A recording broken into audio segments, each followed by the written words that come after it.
Hello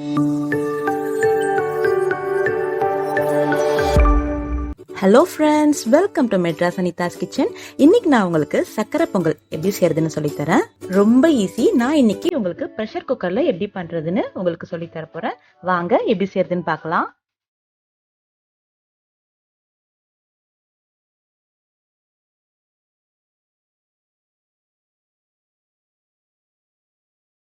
first நான் ஒரு cup பச்சை அரிசி எடுத்துக்கிறேன். அப்புறம் எந்த கப் மெஷர் பண்ணமோ அதே கப்புக்கு பாதி கப்பு பாசிப்பருப்பு. இப்போ நம்ம இதை நல்லா ஒரு 3 வாட்டி நல்லா வாஷ் பண்ணி எடுத்து வச்சுக்கோங்க. இப்போ நம்ம ஒரு ப்ரெஷர் குக்கர்ல நம்ம வாஷ் பண்ண அரிசியும் பருப்பையும் சேர்த்துக்கலாம்.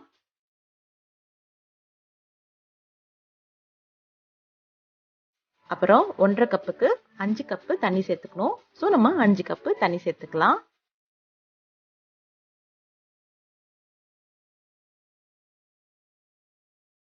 அப்புறம் கொஞ்சமா உப்பு சேர்த்துக்கோங்க. இந்த உப்பு எதுக்காக சேர்த்துக்கிறேன்னா, சக்கரை பொங்கல் நல்லா ஸ்வீட் நல்லா தூக்கலா இருக்கணும்னா இந்த மாதிரி உப்பு லைட்டா சேர்த்துக்கணும். இப்போ நம்ம நல்லா மிக்ஸ் பண்ணிக்கலாம். அப்புறம் குக்கரை க்ளோஸ் பண்ணிட்டு 4 விசிலுக்கு நல்லா குக் பண்ணிக்கலாம்.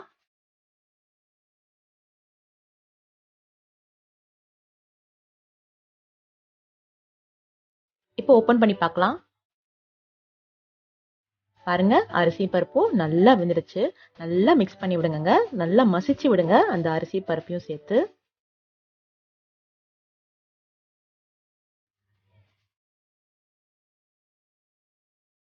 அப்புறம் ஒரு பாத்திரத்துல 2 கப் அளவுக்கு வெல்லம் சேர்த்துக்கலாம். எக்ஸ்ட்ரா ஸ்வீட் வேணும்னா இன்னும் நீங்க 1/2 கப் கூட சேர்த்துக்கலாம். அப்புறம் 1/2 கப் அளவுக்கு தண்ணி சேர்த்துக்கலாம். இப்போ இந்த வெல்லம் நல்லா கரையணும். அது வரைக்கும் நம்ம இதை நல்லா மிக்ஸ் பண்ணி குக் பண்ணிக்கலாம். பாருங்க, வெல்லம் நல்லா கரைஞ்சிருச்சு. இப்போ நம்ம இதை வடிகட்டி வேக வச்சிருந்த அரிசி பருப்புல சேர்த்துக்கலாம்.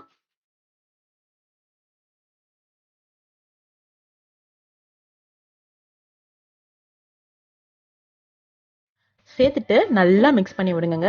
இந்த சக்கரை பாகு எல்லா இடத்துலயும் சேர மாதிரி நல்லா மிக்ஸ் பண்ணி விடுங்க. ஸ்லோவா மிக்ஸ் பண்ணி விடுங்க. இப்படி நீங்க மிக்ஸ் பண்ணும்போது அடுப்பை லோ ஃப்ளேம்ல வச்சுட்டு மிக்ஸ் பண்ணுங்க. இப்ப பாருங்க, நல்லா மிக்ஸ் ஆயிடுச்சு. இப்ப நம்ம இதுல முந்திரி திராட்சையை நெய்யில வறுத்து சேர்த்துக்கலாம். இப்போ ஒரு பாத்திரத்துல 5 டேபிள் ஸ்பூன் அளவுக்கு நெய் சேர்த்துக்கலாம். உங்களுக்கு எக்ஸ்ட்ரா நெய் வேணும்னா கூட நீங்க சேர்த்துக்கலாம். ஆனா மினிமம் 5 டேபிள் ஸ்பூன் நெய் கண்டிப்பா சேர்த்துக்கணும்.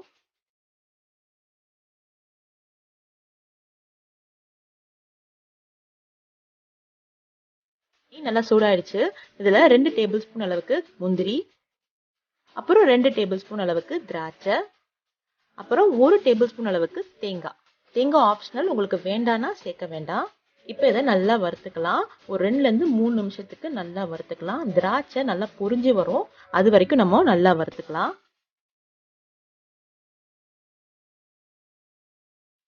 பாருங்க, திராட்சை நல்லா பொரிஞ்சு வருது. இப்போ நம்ம இந்த சக்கரை பொங்கலை இதுல சேர்த்துக்கலாம். சேர்த்துட்டு நல்லா மிக்ஸ் பண்ணி விடுங்க. நெய் எல்லா இடத்துலயும் படுற மாதிரி நல்லா மிக்ஸ் பண்ணி விடுங்க. இப்படி நீங்க மிக்ஸ் பண்ணும்போது அடுப்பு மட்டும் லோ ஃப்ளேம்ல வச்சுட்டு மிக்ஸ் பண்ணிக்கோங்க.